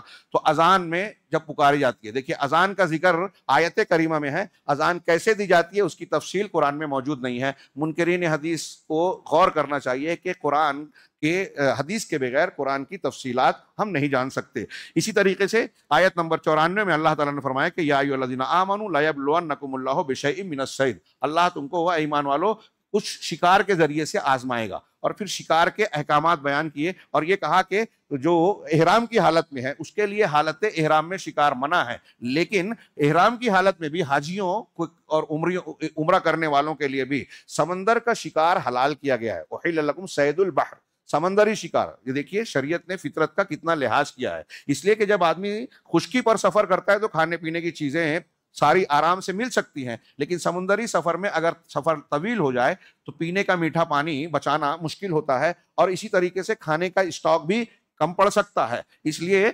حالت احرام میں بھی اگر سمندری سفر، پانی کا سفر کوئی کر کے جا رہا ہے تو اسے راستے میں سمندر کے شکار، مچھلی وغیرہ کو شکار کر کے کھانا حلال قرار دیا گیا ہے۔ اسی طریقے سے اس میں الحکم والقضاء والشہادات، اس کی متعدد آیات میں شریعت کا حکم، فیصلہ کرنا، قضاء یعنی عدالت میں جو قضیے طے ہوتے ہیں، اور شہادات یعنی گواہیاں، عدالت کا کاروبار کیسے چلے، اس سے متعلق اس سلسلے میں آیت نمبر 8، آیت نمبر 33، 34، 38 اور پھر 42 سے 50 تک بڑے شاندار مضامین ہیں۔ ججوں کو، وکیلوں کو اسے اچھی طرح پڑھنا چاہیے، اور کتاب الشہادات اور کتاب القضاء جو فقہ کی کتابوں میں، حدیث کی کتابوں میں ہے، اگر اسے پڑھ لیں تو میں سمجھتا ہوں کہ جو لوگ LLB اور دوسرے وکالت وغیرہ کرتے ہیں ان میں ان کی شخصیت بہت ہی نکھر جائے گی، ممتاز ہو جائے گی۔ اللہ تبارک و تعالیٰ نے اس میں جو ہے ایک فرمایا، یا ایھا الذین آمنوا کونوا قوامین للہ شہداء بالقسط ولا یجرمنکم شنآن قوم علی الا تعدلوا، جو کل میں نے آیت پیش کی تھی، کیا اے ایمان والو اللہ کے لیے خوب انصاف قائم کرنے والے بن جاؤ، اللہ کے لیے گواہ بنتے ہوئے، اور کسی قوم کی دشمنی تمہیں اس بات پر نہ ابھارے کہ تم انصاف نہ کرو۔ ایک عیسائی عالم کا میں نے قول نقل کیا تھا کہ اس آیت کو کوڈ کر کے کہا کہ قرآن کی اس تعلیم کے جیسی تعلیم میں نے کسی اور مذہب میں نہیں پائی، کہ دشمنوں کے ساتھ بھی ظلم سے منع کیا، انصاف کا حکم دیا، اتنا بیلاگ حکم کہیں اور نہیں ہے۔ اور مسلمانوں نے اپنی پوری تاریخ میں دوسروں کے مقابلے میں انصاف کا سب سے زیادہ خیال کیا۔ تو اب اللہ تعالیٰ نے حکم دیا کہ آپ کو جب فیصلہ کرنا ہے آپ کی کورٹ اور عدالت میں، چاہے آپ کا آدمی ہو، آپ کے خاندان کا ہو، رشتہ دار ہو، کوئی غیر ہو، آپ کو انصاف کے تقاضے کی تکمیل کرنی ہے۔ کسی کا چہرہ دیکھ کر، کسی کا دباؤ قبول کر کے جو ہے ججوں کو جو خریدا بیچا جاتا ہے، یہ اسلامی طریقہ اور اسلامی تعلیمات کے خلاف ہے۔ اسی طرح اس میں اللہ تعالیٰ نے بھی فرمایا کہ افحکم الجاہلیت یبغون، قرآن اور حدیث آنے کے بعد کیا جاہلیت کا فیصلہ چاہتے ہیں؟ تو اللہ سے بہتر کون سا فیصلہ ہو سکتا ہے؟ یہ گمراہ قوم کا طریقہ ہو سکتا ہے کہ قرآن حدیث کی تعلیم ملنے کے بعد غیر اسلامی تعلیم کے ذریعے سے فیصلہ کرنا چاہے تو وہ جاہلیت کا فیصلہ ہوگا۔ اسی طرح اس میں اللہ تبارک و تعالیٰ نے ایک آیت میں، اس سورہ مبارکہ میں آیت محاربہ کا ذکر کیا ہے، جس کو آج کے بہت سارے اہل علم کہتے ہیں کہ دہشت گردی کے تعلق سے اس آیت کو علاج ماننا چاہیے۔ آیت محاربہ کہتے ہیں جنگ والی آیت، انما جزاء الذین یحاربون اللہ ورسولہ ویسعون فی الارض فسادا، کہ یقیناً ان لوگوں کا بدلہ جو اللہ اور اس کے رسول سے جنگ کا اعلان کرتے ہیں، جنگ کرتے ہیں اور زمین میں فساد پھیلاتے ہیں، ان کی سزا یہ ہے کہ ان یقتلوا، شدت سے انہیں قتل، یقتلوا نہیں کہا، عربی جاننے والے سمجھ سکتے ہیں کہ یقتلوا قتل کیے جائیں، اور یقتلوا یعنی شدت سے اس میں زور پیدا کیا گیا کہ ان کو قتل کیا جائے، اور یصلبوا سولی پر چڑھایا جائے، اور ان کے ہاتھ اور پاؤں کو مخالف سمتوں سے کاٹا جائے، یا ان کو جلا وطن کیا جائے۔ یہ ایک واقعے کے پس منظر میں یہ آیت نازل ہوئی۔ کچھ لوگ مسلمان بن کر آئے اور کہا کہ ہم مسلمان ہیں، پھر ان کو پیٹ کی تکلیف ہوئی، اللہ کے رسول صلی اللہ علیہ وسلم نے کہا کہ ان کو جہاں زکوٰۃ کے اونٹ اور اونٹنیاں ٹھہرے ہیں، جانور کو ٹھہرایا جاتا ہے، وہاں بھیج دو، اور اونٹنی کا دودھ اور پیشاب پلایا جائے۔ ابھی آج کل میں نے کہیں پڑھا سنا کہ جدید دور میں تحقیق کی گئی تو اونٹنی کا دودھ اور پیشاب کینسر کی بیماری کے لیے بہتر ہے، ثابت ہوا ہے۔ میں سمجھتا ہوں کوئی بعید نہیں ہے۔ جن جانوروں کا گوشت کھایا جاتا ہے ان کے پیشاب پاخانے طیب، کیا کہتے ہیں، حرام نہیں ہے۔ اس کا یہ مطلب نہیں، کچھ لوگ کہتے ہیں کہ چلو پی لو، تو آپ کو کراہت ہو رہی ہے۔ میں نے ابھی بیان کیا کہ مچھلی آپ کو نہیں چلتی ہے تو نہیں کھاتے ہیں، جو پسند یہ نہیں کھائیں، لیکن یہ حرام نہیں ہے۔ جیسے ہم کہتے ہیں مٹی پاک ہے، مٹی سے تیمم کیا جاتا ہے تو مٹی پاک ہے، تو کیا کوئی کہے گا کہ پاک مان رہے تو کھانا مٹی کھا لو؟ بہرحال اللہ کے رسول صلی اللہ علیہ وسلم نے اونٹنی کے پیشاب اور دودھ کو پلانے کی بات کی کہ ان کا پیٹ ٹھیک ہو گیا، پھر وہ مرتد ہو گئے اور اونٹوں کو لے کر بھاگے، اور جو اونٹوں کا نگراں تھا مسلمان، اس کی آنکھوں کو پھوڑ دیا، اس کو زخمی کر دیا، ہاتھ پاؤں کاٹ دیا اور مار ڈالا۔ اللہ کے نبی صلی اللہ علیہ وسلم کو پتہ چلا تو آپ نے صحابہ کو پیچھے بھیجا۔ صحابہ کرام میں حضرت سلمہ بن اکوع رضی اللہ تعالیٰ عنہ بھی تھے، وہ سب سے آگے بڑھ گئے. ان کے بارے میں سیرت نگار کہتے ہیں کہ گھوڑے سے تیز دوڑتے تھے، عجیب عجیب صلاحیتیں دی تھی اللہ نے بعض صحابہ کو. تو وہ پہنچ کر تیر اندازی کر کے ان کو رکھے، گھیرے گئے، پھر ان کو پکڑ کر لایا گیا.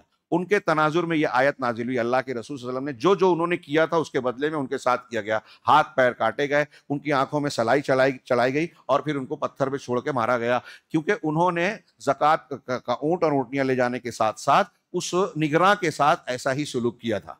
تو یہ آیت محاربہ میں کہا کہ جو لوگ فساد کی کوشش کرتے ہیں ان کو سختی سے قتل کرنا چاہیے، ہاں، ہاتھ پیر مخالف سمتوں سے کاٹنا چاہیے، اور حاکم اگر بہتر سمجھے یہ نہیں کرنا ہے تو ان کو جلا وطن یعنی شہر سے، ملک سے باہر نکالنا چاہیے. یہ سزائیں بتائی گئی ہے، الا یہ کہ گرفتاری سے پہلے وہ توبہ کر کے اپنے آپ کو قانون کے حوالے کر دیں تو پھر وہ معاف کیے جا سکتے ہیں، ورنہ معاف نہیں کیا جائے گا. اس طریقے سے اور بھی کئی آیتیں ہیں، میں نے 2-3 کا صرف اشارہ کیا. اس طرح اس میں کہ تنظیم و علاقۃ المسلمین باصحاب الادیان الاخری، یعنی اہل کتاب. اس سورہ مبارکہ میں ایک مسلمان کا دوسری قوموں سے کیا ربط اور تعلق ہونا چاہیے، اس کے کافی کچھ حدود، کیا کرائٹیریا کہتے ہیں انگریزی میں، جی، اس کے حدود اور فریم بتائے گئے ہیں. رواداری، ہمارے ہاں جب رواداری کا مظاہرہ اور یکجہتی کا مظاہرہ کچھ لوگ کرنے لگتے ہیں تو پھر شرک میں بھی مبتلا ہو گئے کہ بھائی ہندوؤں سے رواداری ہے تو ان کے بت میں جا کے پوجا کر رہے ہیں. یہ آپ اپنی حد سے آگے بڑھ گئی، یہ رواداری نہیں ہے، یہ تنازل ہے. آپ اپنے مذہب سے پیچھے ہٹ رہے ہیں، پھر آپ ہندو بن جائیے. رواداری یا یکجہتی کا یہ مطلب نہیں ہے کہ ہم اپنا دین چھوڑ کر ان سے مل لیں. ہاں، اپنے دین پر قائم رہتے ہوئے ان کے ساتھ اچھا سلوک کریں. اور اس سلسلے میں اسلام کی تعلیم سے بہتر کوئی تعلیم نہیں ہے. رواداری کے جو حدود اور خطوط بتائے، ہمارے ہاں افراط و تفریط پایا جاتا ہے. میری اس بات کو سن کے کچھ لوگوں کو عجیب سا لگے گا جو خاص طور سے سیکولرزم اور سیاسی دنیا میں رہتے ہوئے اس قسم کی باتیں کرتے ہیں یکجہتی کی. تو بہرحال اللہ تبارک و تعالیٰ نے اصول ضابطے بتائے ہیں کہ ہمیں کیسے تعلقات رکھنا ہے، کن کو دوست بنانا ہے، تعلقات کی حد کیا ہوگی. چنانچہ ایک آیت میں کہا کہ یا ایھا الذین الیوم احل لکم الطیبات، وہ جو آیت پڑھ چکے ہم لوگ کہ شادی بیاہ بھی کر سکتے ہیں، اہل کتاب کا کھانا کھا سکتے ہیں، ان کو کھانا کھلا سکتے ہیں، ہاں، ان کو اپنا گوشت کھلا سکتے ہیں، ان کا ذبیحہ ہم کھا سکتے ہیں، جائز ہے. اسی طریقے سے ایک آیت میں کہا کہ اے ایمان والو لا تتخذوا الیہود والنصارى اولیاء، یہود اور نصارہ کو اولیاء نہ بناؤ. ان سے تجارتی تعلق ہو سکتا ہے، پڑوس میں رہے تو ان کے ساتھ حسن سلوک ہو سکتا ہے، قرض لے سکتے ہو، دے سکتے ہو، بعض حالات میں تحفے تحائف کا لینا دینا ہو سکتا ہے، اور بعض شرائط کے ساتھ ان کے گھر اور اپنے گھر ایک دوسرے کو دعوتیں بھی دے سکتے ہو، لیکن اولیاء نہیں بنا سکتے. اولیاء جس سے دل سے محبت ہو، جو ہم راز بن سکے، جس کو راز کی باتیں بتائی جا سکے، ایسی محبت مسلمان کو صرف اہل ایمان اور اہل توحید سے ہی جائز ہے. ان سے تعلقات ہوں گے دنیاوی اعتبار سے، لیکن دلی ہمدردی، دلی دوستی نہیں ہوگی. ان کو دعوت دینے کے لیے ان کے ساتھ حسن سلوک کیا جائے گا. تجارتی تعلقات کی بنیاد پر ان سے روابط ہو سکتے ہیں، جائز ہے. اللہ کے رسول صلی اللہ علیہ وسلم نے تو جب انتقال ہوا تو آپ کی جو زیرہ تھی ایک یہودی کے گھر رحم رکھی تھی، اس سے آپ نے کچھ گیہوں یا کچھ غلہ وغیرہ لیا تھا اس کے بدلے میں. رحم رکھی ہوئی تھی یہودی کے گھر پہ، مطلب لین دین تعلقات ممکن ہے، ہو سکتے ہیں. مارکیٹ میں ان کے پروڈکٹس کو ہم خرید سکتے ہیں، ہم اپنا پروڈکٹس ان کو بیچ سکتے ہیں، ان کے ساتھ پارٹنرشپ وغیرہ میں تجارت لین دین کر سکتے ہیں، لیکن ان کے ساتھ ولایت دینیہ، دلی محبت والی دوستی یا تعلق نہیں قائم کر سکتے. یہ آیت اور اس کے اللہ تعالیٰ نے اس کے آگے کتنی سخت بات کہی ہے کہ بعضهم من بعض کیا ہے، اور اس کے بعد اللہ نے کہا وَمَن يَتَوَلَّهُم مِّنكُمْ فَإِنَّهُ مِنْهُمْ، تم میں سے جو ان سے دوستی اور ولایت گانٹھے گا تو وہ انہی میں سے ہو جائے گا. چھوٹی بات نہیں ہے. یہود نصارہ غیر مسلموں سے جو ولایت قائم کرے گا، دوستی بانٹے گا، وہ انہی میں سے ہو جائے گا. ان کا طریقہ کار، ان کی شریعت، ان کا دین اور مذہب اختیار کرنا کتنا خطرناک ہے. من تشبہ بقوم فہو منہم، اور اس آیت کے مضمون کو ملا کر دیکھیے. اللہ تبارک و تعالیٰ نے ہر معاملے میں ان کی مخالفت کا اور اپنی شناخت کو قائم رکھنے کا حکم دیا ہے. یہ سورہ مبارکہ اس اعتبار سے ایک منفرد حیثیت رکھتی ہے سورہ مائدہ کہ اس میں شریعت کے 5 قانون کے 5 مقاصد اکٹھا ہیں، بہت وضاحت کے ساتھ.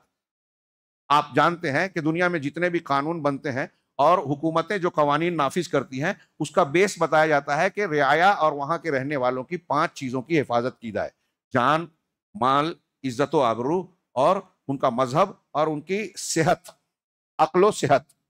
ان 5 چیزوں کی حفاظت کی جائے، یعنی جو قوانین بنتے ہیں، عدالتیں چلتی ہے، ہر آدمی کی رعایا میں سے ہر شخص کی ان 5 چیزوں کی حفاظت کی گارنٹی دی جائے، دین اور دینی متعلقات بھی۔ تو اس سورہ مبارکہ میں، سورہ مائدہ میں اللہ رب العالمین نے ان 5 چیزوں کی حفاظت کے متعلق قوانین بیان کیے ہیں، اور یہ ہمیں اس بات کی رہنمائی کرتی ہے کہ اللہ تعالیٰ کی شریعت جو ہے ہمیں یہ بھی بتاتی ہے کہ اللہ کی شریعت صرف آخرت اور روحانیت کی بات نہیں کرتی، بلکہ زندگی اور زندگی کے معاملات، مسائل، حکومت، سیادت اور سیاست کے امور میں بھی ہماری بھرپور رہنمائی کرتی ہے۔ اس کی تفصیل کا ذکر کرتے ہوئے 5 چیزوں کی اشارے کیے ہیں، میں اختصار کے ساتھ بیان کر رہا ہوں کہ اس سورے میں آیت نمبر 54 میں دیکھیے کہ دین کی حفاظت کا اصول بتایا کہ دین کو، مذہب کو محفوظ بنایا جائے، سیکور کیا جائے، چاہے قتال کرنا پڑے۔ اللہ نے فرمایا یا ایھا الذین آمنوا، یا ایھا الذین آمنوا من یرتد منکم عن دینہ فسوف یأتی اللہ بقوم یحبہم ویحبونہ۔ اے ایمان والو، تم میں سے جو شخص مرتد ہو جائے اپنے دین سے پھر جائے، پلٹ جائے، تو اللہ تعالیٰ عنقریب ایسی قوم کو لائے گا جن سے جو اللہ سے محبت کریں گے، اللہ ان سے محبت کرے گا اور وہ اللہ سے محبت کریں گے، مومنین پر نرم ہوں گے اور مشرکین پر سخت ہوں گے، اور اللہ کے دین کے سلسلے میں کسی ملامت کرنے والے کی ملامت کی پرواہ نہیں کریں گے کہ لوگ کہہ رہے ہیں تو میں دین سے پھر جاؤں، ہٹ جاؤں۔ آج کل بہت سے لوگ بولتے ہیں نا لوگ کیا کہیں گے، اس لیے دین کو نہیں کہتے، لومت لائم، ملامت کرنے والے کی ملامت کی پرواہ نہیں کریں گے، اللہ کی سب سے زیادہ محبت کریں گے اور اللہ کے دین کا لحاظ کریں گے۔ تو اس آیت اور اس سے متعلقہ امور میں گویا آدمی کو کہ دین کی حفاظت کی تفصیل بیان کی گئی ہے، میں نے صرف اشارہ کیا ہے۔ اسی طرح دوسرا حفظ نفس، جان کی حفاظت، آیت نمبر 32 میں اللہ تبارک و تعالیٰ نے فرمایا من اجل ذالک کتبنا علی بنی اسرائیل انہ من قتل نفسا بغیر نفس او فساد فی الارض فکأنما قتل الناس جميعا۔ یہ وہ آیت ہے جس کی تعریف ہمارے غیر مسلم حضرات جو مسلمانوں کے مخالف ہیں وہ بھی کرتے ہیں، بہت سارے لوگ، کہ اسی وجہ سے حابیل قابیل کا، آدم علیہ السلام کے 2 بیٹوں کا قرآن میں نام نہیں ہے، ہم روایتوں میں جانتے ہیں کہ حابیل قابیل کا واقعہ نقل کیا، قابیل نے حابیل کو قتل کیا، اس کی قربانی قبول نہیں ہوئی، کس تفصیل سے اس کو چھوڑتا ہوں۔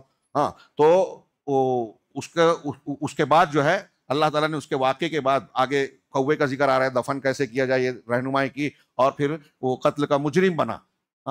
اس کے بعد اللہ تبارک و تعالیٰ نے ارشاد فرمایا کہ اسی وجہ سے ہم نے بنی اسرائیل پر یہ لکھ دیا، فرض کر لیا کہ جو شخص کسی جان کو بغیر کسی جان کے بدلے یا زمین میں فساد کے، یعنی جان کے بدلے جان یا مقابلے میں فساد میں، جنگ کے علاوہ اگر کوئی کسی کو بے گناہ کو مارتا ہے تو فکأنما قتل الناس جميعا، تو گویا اس نے سارے انسانوں کو قتل کیا۔ ایک جان کو مارنا سارے انسانوں کو مارنے کے برابر ہے، کیونکہ وہ انسان کی جان کی حرمت نہیں مان رہا ہے۔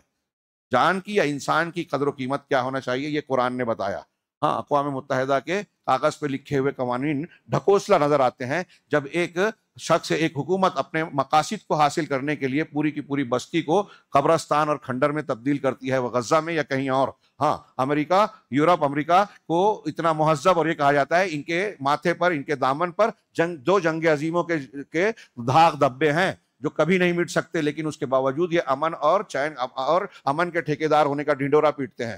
یہ دونوں جنگوں میں کروڑوں کی تعداد میں لوگ مارے گئے، اور آج بھی جس ملک پہ یہ حملہ کرتے ہیں لاکھوں اور ہزاروں کی تعداد میں لاشیں بچھا دیتے ہیں، اور اس کے باوجود انسانیت کا راگ الاپتے ہیں۔ یہ انسانیت کا کرنے والے قرآن اور اللہ کے نبی صلی اللہ علیہ وسلم کی سنت اور مسلمانوں کی تاریخ دیکھ لیجئے۔ جان کی قیمت اللہ نے بتائی اور مسلمان سمجھتے ہیں، اور جو شخص کسی انسان کو زندہ چھوڑ دے، آگے آیت میں کہا، تو گویا اس نے سارے انسانوں کی جان بچائی، گویا وہ تعلیم دے رہا ہے۔ اسی طریقے سے عقل کی حفاظت، انسان کی عقل اور صحت بہت اہمیت رکھتی ہے، اس کی حفاظت کی تعلیم دی۔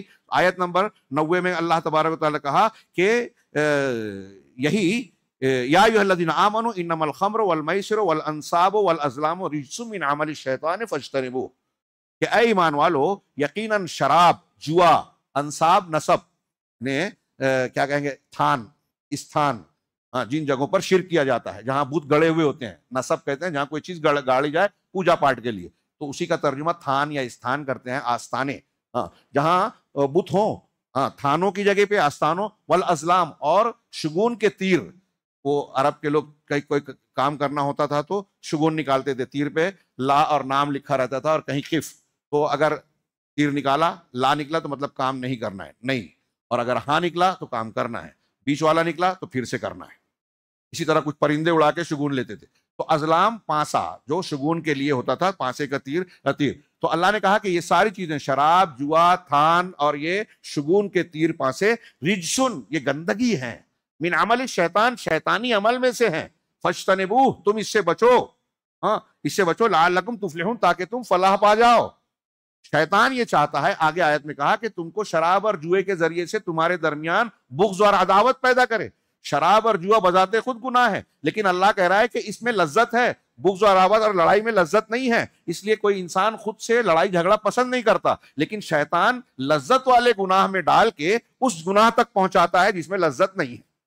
انما یرید الشیطان، شیطان چاہتا ہے کہ جوئے اور شراب سے تم کو ایسا ایسا گناہ میں مبتلا کرے، عداوت اور بغض میں، اور یہ نماز سے اور ذکر سے روکتی ہے، آگے کی آیت میں کہا گیا. تو اس آیت میں اللہ تبارک و تعالیٰ نے شراب سے منع کیا، اور شراب انسانی صحت، نشہ جو ہے، نشے کی چیزیں انسان کی صحت کو تباہ کرتی ہے. اب وہ ساری چیزیں جس میں نشے کی چیز پائی جائے، یا وہ ساری چیزیں جو انسانی صحت کو نقصان پہنچاتی ہے، جس میں ضرر ہے، وہ چیز حرام ہے. اور یہ شریعت کے اصولوں میں ثابت ہے، سورہ بقرہ کی آیت، یہ آیت اور قرآن کی دوسری آیتوں سے، کہ جس چیز میں نقصان زیادہ اور نفع کم ہو وہ حرام ہے. اسلامی قاعدہ یہ ہے. حفظ العرض، عزت کی حفاظت. ہاں، تحریم العلاقت بین الجنسین قبل الزواج، یعنی شادی سے پہلے دو جنسوں کے درمیان تعلقات حرام ہیں. شریعت نے اس سے پہلے سورہ نساء اور سورہ بقرہ میں بھی اس سے متعلق کچھ احکامات ہیں، اور سورہ نور وغیرہ میں تو بہت تفصیل سے ہے. اس آیت میں بھی اللہ رب العالمین نے بتایا کہ تمہارے لیے کون کون سی عورتیں حلال ہیں. مومن عورتوں میں جو پاک دامن ہے، اہل کتاب میں جو پاک دامن ہے، اور یہ اس وقت کیا جائے گا جب تم ان کا مہر دے کر اصول کے دستور کے مطابق نکاح اور شادی کرتے ہو، ان سے بے حیائی نہیں کرتے ہوئے، محسنین غیر مسافحین، کہ ان کے ساتھ پاک دامنی اختیار کرتے ہوئے، مہر دو اور پاک دامنی اختیار کرتے ہوئے، بے حیائی یا بدکاری کا ارادہ رکھتے ہوئے نہیں، اور نہ ہی چوری چھپے ان سے رشتہ تعلق قائم کر کے. یہ گویا پاک دامن رشتہ قائم کرنے کی تعلیم دی گئی میاں بیوی کے درمیان، اور یہ بھی عہد و پیمان ہے جیسا کہ میں نے بیان کیا تھا. اور آخری نمبر پر حفظ المال، مال کی حفاظت. آیت نمبر 38 میں اللہ تبارک و تعالیٰ نے حدود کو قانونی شکل دی تاکہ لوگ اس سے ڈر جائیں، اور جو لوگوں کے مال پر ظلم زیادتی کرتے ہیں اور ان کو ڈاکہ ڈالتے ہیں یا مختلف ناجائز طریقے سے ان کو حاصل کرنے کی کوشش کرتے ہیں، استحصال کرتے ہیں، ان کو روکا جائے. اللہ رب العالمین نے اس سورہ مبارکہ میں فرمایا والسارق والسارقۃ فاقطعوا ایدیہما، ایدیہما کہ چور اور چورنی دونوں کے ہاتھوں کو کاٹ دو. دیکھیے، اگر صرف چور کہتے تب بھی عورتیں آ جاتی، لیکن بطور خاص ذکر کیا، یعنی شدت کے لیے کہ اگر عورت بھی چوری کرے تو اس کا بھی ہاتھ کاٹنا ہے. ہاں، جزاء بما کسبا، انہوں نے جو کرتوت کیا ہے اس کی بدلے کے طور پر، نکال من اللہ، یہ اللہ کی طرف سے عذاب ہے دنیا والا، ہاں سزا ہے ان کو. واللہ عزیز حکیم، اور اللہ غالب ہے، حکمت والا ہے. ہاں، یعنی یہ سزا. اب میں نے اس سے پہلے آپ لوگوں کو درس میں ذکر کیا کہ یہ جو سزائیں ہیں لوگوں کے مال کی حفاظت، لوگوں کی جان کی حفاظت اور لوگوں کو امن فراہم کرنے کے لیے ہے. دنیا کے جن لوگوں نے اس پر اعتراض کیا، گاہے بگاہے انہی کے درمیان سے یہ آوازیں بھی اٹھتی ہے کہ یہ سزائیں برحق ہیں. ہاں، ہمارے ایڈوانی جی بھی کہہ چکے ہیں کہ یہ جو بالجبر زنا کرتے ہیں ان کے لیے ان کو وہی سزا دینا چاہیے جو سعودی عرب میں ہے. آج کل نربھیا اور اس طرح کے کچھ واقعات ہوئے کلکتہ وغیرہ کے، تو اس میں بہت سارے غیر مسلموں نے ٹی وی پر کہا، جو یوٹیوب چینل وغیرہ پہ میں نے بعض کو دیکھا، کہ وہ کہتے ہیں کہ سعودی عرب اور اسلام کی جو سزا ہے زانیوں کو، ایسے ریپ کرنے والوں اور مرڈر کرنے والوں کو وہی سزا دینی چاہیے جو اسلام نے مقرر کی ہے. ظاہر سی بات ہے کہ یہ مطالبہ وہ کیوں کر رہے ہیں؟ درندگی کے لیے نہیں، بلکہ لوگوں کی عزت اور لوگوں کی جان کے تحفظ کے لیے، اور یہ گارنٹی اسلامی سزا میں ہے. دنیا کے آج جو اختیار کیے ہوئے قوانین ہیں اس میں لوگوں کی جان، مال، عزت و آبرو محفوظ نہیں ہے. جمہوریت، سیکولرزم، کیپٹلزم، فلاں ازم اور فلاں ازم کے خوب قصیدے پڑے جاتے ہیں ریڈیو پہ، ٹی وی پہ اور میڈیا پہ، لیکن آپ دیکھ رہے ہیں کہ دنیا کے موجودہ حکومتوں اور قوانین کے سائے میں لوگوں کی جان، مال، عزت و آبرو محفوظ نہیں ہے. یوم خواتین، یوم اطفال اور یوم فلاں منایا جاتا ہے، لیکن ہر روز دنیا کے مختلف ملکوں میں منٹ پر لوگوں کا، عورتوں کا اغوا ہوتا ہے، زنا ہوتا ہے، ریپ ہوتی ہے، مرڈر ہوتے ہیں. آپ دیکھیں رپورٹ میں جا کے، گوگل پہ جا کے، کہ کس ملک میں ایک ایک منٹ پر کتنے قتل ہوتے ہیں، کتنے زنا ہوتے ہیں، کتنے اغوا ہوتے ہیں، کتنی چوریاں ہوتی ہیں، کتنی ڈکیتیاں ہوتی ہیں. تو آپ حیرت زدہ ہو جائیں گے کہ ان سب کے باوجود یہ دنیا مہذب دنیا کیسے کہلا سکتی ہے. مہذب دنیا بننا ہے تو اسلامی قوانین کو اختیار کرنا ہوگا۔ اس سورت کے اب چند اختصار کے ساتھ لطائف مکمل بات ہو جائے گی۔ سورت کی شروعات جو ہوتی ہے یا ایھا الذین آمنوا سے ہوتی ہے۔ اس سورہ مبارکہ میں ایک اہم پوائنٹ انہوں نے بیان کیا کہ پورے قرآن میں 88 مرتبہ 88 مرتبہ اللہ تعالیٰ نے یا ایھا الذین آمنوا کہہ کے پکارا ہے، اور صرف سورہ مائدہ کے اندر 16 مرتبہ اللہ تعالیٰ نے یہ کہا ہے۔ اور جب اللہ کوئی ندا دے کر پکار کے کوئی بات کہہ رہا ہے، اس کا مطلب اس کی خاص اہمیت ہے۔ اسی لیے حضرت عبداللہ ابن مسعود کہتے ہیں کہ جب بھی تم سنو یا ایھا الذین آمنوا، اللہ کہہ رہا ہے ہمارا پروردگار، اے ایمان والو، اے وہ لوگوں جو ایمان لائے ہو، اگر اللہ کہہ رہا ہے تو اپنے کان کو، اپنے پورے وجود کو اس کی طرف متوجہ کر دو، اس لیے کہ اللہ رب العالمین یا ایھا الذین آمنوا کہنے کے بعد ایسی کوئی چیز بیان کر رہا ہے جس جو ہم کو کرنا ہے، یا ایسی کوئی چیز بیان کر رہا ہے جو ہم کو نہیں کرنا ہے، اور ان دونوں میں ہمارا ہی فائدہ ہے، دنیا کا بھی اور آخرت کا بھی۔ اسی طریقے سے تیسرے نمبر پر ایک فائدہ یہ بیان کیا کہ جب زندگی کھانا پینا زندگی کی ایک ضرورت ہے۔ کھانا خاص طور سے غذا پینا ہمارے لیے ضرورت ہے۔ اللہ تبارک و تعالیٰ نے سورہ کے آغاز ہی سے کھانے پینے میں کیا حلال ہے کیا حرام ہے جب اس کو بیان کیا۔ آدمی سوچ سکتا ہے، بہت سے لوگ حرام کو حلال اس لیے بنا لیتے ہیں کہ ارے مجھے ضرورت تھی اس لیے میں حرام کام کر رہا ہوں، حرام مجھے حلال والا طریقہ ہی نہیں ملا، نوکری نہیں مل رہی ہے اس لیے بینک میں چلا گیا، فلاں نہیں مل رہا ہے اس لیے یہ کام کر رہا ہوں جو غلط ہے، جانتا ہوں غلط ہے لیکن کیا کروں۔ تو حلال حرام تو انسان کی ضرورت ہے کھانا پینا، لیکن اس میں بھی اللہ نے کہا کہ آپ کے مشکل حالات بھی آئیں تو آپ حلال طریقہ ہی ڈھونڈیں۔ تو شیخ نے کہا کہ جب کھانے پینے کا یہ معاملہ ہے تو پڑھنے والوں سے مخاطب کیا کہ آپ سوچئے کہ زندگی کے دوسرے معاملات جو ہیں، جو ہماری ضرورت نہیں ہے، جس کو نہ کرنے سے ہماری جان نہیں جاتی، ان امور میں ہمیں حرام حلال کا کتنا خیال رکھنا چاہیے۔ جو ضروریات زندگی ہے اس میں جب حلال حرام کی تعلیم دی اللہ نے اور سختی سے حکم دیا ہے کہ حرام سے بچو، عہد پورا کرو، تو جن کی دنیا کے زندگی میں جن چیزوں کی ضرورت نہیں ہے، جس کے بغیر کام چل سکتا ہے، ان میں تو بدرجہ اولا ہمیں حرام سے بچنا چاہیے۔ اس صورت میں اہم و ما فی ھذہ السورہ، اس صورت میں بلکہ قرآن کی جتنی صورتیں ہیں ان سب میں سب سے اہم بات جو یہ ہے کہ ہمیں ایک تعلیم دی گئی کہ شریعت اور قانون بنانا یہ صرف اللہ کا اختیار ہے۔ دین، شریعت، حلال حرام یہ صرف اللہ کا حق ہے، کسی انسان کو اس میں حق نہیں ہے۔ غیر مسلم تو یہ مانتے ہی ہیں کہ دوسروں کو حق دے رہے ہیں۔ مسلمانوں میں آج بہت سارے لوگ ایسے ہیں جو امام کو یا پیر صاحب کو یا بہت ساری شخصیات کو ایسا مقام دے دیتے ہیں کہ ان کے تعلق سے بھی ان کا یہ عقیدہ یا سوچ بن جاتی ہے کہ یہ جو کہیں گے جائز وہ جائز ہوگا، یہ جو کہیں گے ناجائز وہ ناجائز ہوگا۔ اگر کوئی شخص کسی کو ایسا مانتا ہے تو وہ اللہ کا حق اسے دے رہا ہے، شرک کر رہا ہے۔ تو کوئی انسان کا کتنا بھی علم ہو، کتنا بڑا بھی دانشور ہو، اس کا مقام و مرتبہ کتنا بھی اونچا ہو، اسے یہ حق حاصل نہیں ہے کہ اللہ کے قانون کے مقابلے میں اپنا قانون بنائے اور اسے کوئی اختیار کرے، بلکہ اللہ کے قانون کی مخالف تو دور، اللہ کے قانون کے ساتھ اپنا قانون بنائے، یہ بھی جائز نہیں ہے، معاذ اللہ۔ ہاں، اسی طریقے سے اب آخری میں ایک بہت پیاری بات کہی کہ ہم جب شروع سے دیکھ رہے ہیں سورہ بقرہ، پھر سورہ آل عمران، پھر سورہ نساء اور اب سورہ مائدہ، ان تینوں میں ترتیب بتاتے ہوئے کہا کہ سورہ بقرہ میں اہل کتاب کی خطاؤں کو بیان کیا گیا ہے، ان کے اس بات کی دعوت دیتے ہوئے، بنی اسرائیل کو، یہودیوں کو بطور خاص اس بات کی دعوت دیتے ہوئے کہ مسلمانوں کو ان سے اپنی الگ شان اور شناخت بنانی چاہیے، ان میں گھلنا ملنا نہیں ہے، اپنی الگ پہچان ہو، ان کے شاعر اختیار نہیں کرنا ہے۔ یہ یہودیوں سے متعلق۔ سورہ آل عمران میں مناقشہ ہے اہل کتاب سے، اور لطف و کرم کے ساتھ علمی انداز میں، مہذب انداز میں ان سے بات چیت کر کے ان کے باطل کو باطل بتانا اور حق کا اس بات کرنا ہے، اور ان کی گمراہیوں کو بیان کر کے ان سے مسلمانوں کو بچنے کی تلقین کی گئی ہے، اور ان کے اور ہمارے درمیان مشترکہ نکات کو بیان کیا گیا ہے، یہ سورہ آل عمران میں۔ سورہ نساء میں اہل کتاب کے غلو اور ان کے عقیدے میں باہمی اختلاف پر نقد کیا گیا ہے، اور ان کی گمراہیوں کی طرف اشارہ کرتے ہوئے مسلمانوں کو راہ حق کی تعلیم دی گئی ہے کہ آپ کو اللہ کی کتاب اور رسول کی سنت کو سامنے رکھتے ہوئے انصاف اور رحمت کو اپنے ہاتھوں سے چھوڑنا نہیں چاہیے۔ اور سورہ مائدہ، یہ جو سورہ ہم نے پڑھی، اس میں کہہ رہے ہیں کہ حق کے اظہار کے سلسلے میں شدید مواجہہ۔ ہاں، اللہ تبارک و تعالیٰ نے فرمایا لقد کفر الذین قالوا ان اللہ هو المسیح ابن مریم، یعنی شدت سے باطل کا رد ہونا چاہیے اس کے مقام پر، کہ اللہ نے کھل کر کہا کہ ان لوگوں نے کفر کیا، وہ کافر ہیں جو یہ کہتے ہیں کہ اللہ وہی مسیح ابن مریم ہے۔ کوئی اگر مسیح ابن مریم کو اللہ کا بیٹا کہہ رہا ہے تو یہ کفر ہے۔ کوئی اگر اللہ کے رسول صلی اللہ علیہ وسلم کو اللہ کہہ رہا ہے تو وہ کفر کیسے نہیں ہوا؟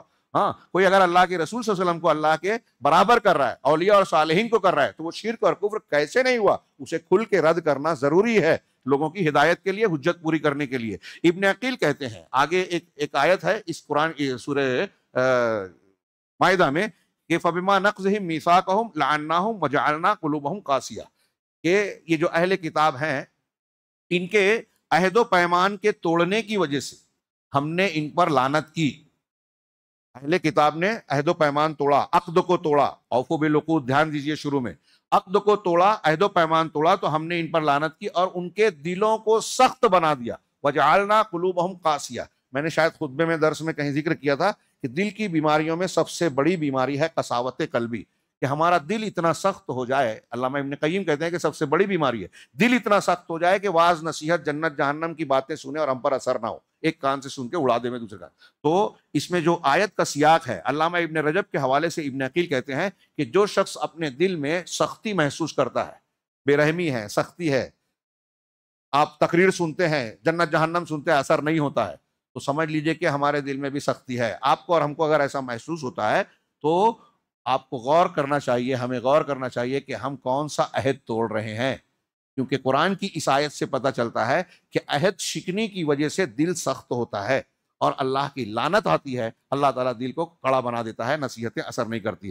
آخری بات جو انہوں نے اس سورہ مبارکہ کے لطائف میں سے کہی کہ اللہ تعالیٰ نے فرمایا ہے حابیل قابیل کے واقعے میں جب اس نے اپنے بھائی کو قتل کر دیا تو سمجھ میں نہیں آ رہا تھا کہ لاش کو کیسے ٹھکانے لگائے، کیا کرے، تو فبعث اللہ غرابا یبحث فی الارض، اللہ نے ایک کوا بھیجا جو زمین میں جستجو کر رہا تھا، کھود کریت کر رہا تھا، اور پھر اس نے زمین کو کھود کر اپنے ایک دوسرے کوے کی لاش کو اس میں دفن کیا۔ یہ دیکھ کر اسے یہ سمجھ میں آیا کہ مجھے بھی اپنے بھائی کی لاش کو دفن کرنا چاہیے۔ اس آیت میں کوے کو بھیجنے کے سلسلے میں اللہ کی حکمت پر غور کرو۔ فاسم الغراب، اللہ تعالیٰ دوسروں کو بھی بھیج سکتا تھا نا، چیل کو بھیج سکتا تھا یا کوئی اور پرندے کو، جانور کو، یا کچھ اور شکل، لیکن کوے کو بھیجا، اور یہ لفظ غراب ہے۔ کہہ رہے ہیں کہ یہ یوحی بغربت القاتل من اخیہ ہے، یعنی قاتل بھائی جو تھا اس نے بھائی کو جب قتل کیا تو قتل کرنے کی وجہ سے اس نے گویا اپنے آپ کو بھائی کی بجائے اجنبی بنا لیا۔ اور غراب میں غربت کا لفظ، یہ غربت کا معنی لفظ آ رہا ہے اور غربت کے معنی اجنبیت کے ہوتے ہیں، تو گویا اس میں اس کی ایک مناسبت بھی ہے۔ اسی طرح وہ اللہ کی رحمت سے بھی اجنبی ہو گیا، جب اس نے بھائی کا قتل کر دیا، ناحق قتل کیا، تو اللہ کے رسول نے فرمایا کہ قتل کی سنت اس نے شروع کی تھی، اب قیامت تک جتنا قتل ہوگا اس کا گناہ بھی اس کے نامہ اعمال میں جائے گا۔ اسی طرح اس نے اپنے گھر والوں سے بھی غربت اور اجنبیت اختیار کی۔ دوسروں کا کہنا یہ ہے کہ غراب جو ہے، کوا، یہ 5 فاسق جانوروں میں سے ہے جن کے بارے میں نبی صلی اللہ علیہ وسلم نے حکم دیا ہے کہ یہ جانور اور پرندے اگر حلال جگہ پر بھی مل جائیں، حرم میں بھی مل جائیں، تو بھی ان کو مار ڈالنا ہے، جیسا کہ اس حدیث میں ہے جو بخاری شریف میں ہے کہ 5 جانور ایسے ہیں کہ ان کو مار دینا ہل کے ساتھ حرم میں بھی جائز ہے، بلکہ حکم دیا گیا ہے، جیسے کٹ کھانا کتا، الکلب العقور، کاٹنے والا کتا۔ اب اس میں وہ سارے درندے آ گئے جو انسان کو پھاڑ کھاتے ہیں، چیتا ہو، شیر ہو، بھیڑیا ہو، اور ایسا کتا جو کاٹے ان کو حرم میں بھی مار دیا جائے گا۔ اسی طرح اس میں چیل ہے، سانپ بچھو ہے اور کوا ہے، تو اس میں اس کو مارنے کا حکم دیا گیا ہے۔ اور یہ قتل کرنا، غراب جو ہے اس کو بھیجا، کیوں؟ اس لیے کہ وہ فواسق میں سے ہے، اور قابیل نے حابیل کا قتل کیا تھا، اور قتل سب سے بڑا فسق ہے، فسق کا معنی ہوتا ہے نافرمانی، تو گناہوں میں سب سے بڑا گناہ تھا، اور شرک کے بعد سب سے بڑا گناہ بعض اہل علم نے کہا کہ قتل کرنا ہی ہے ناحق مسلمان کا۔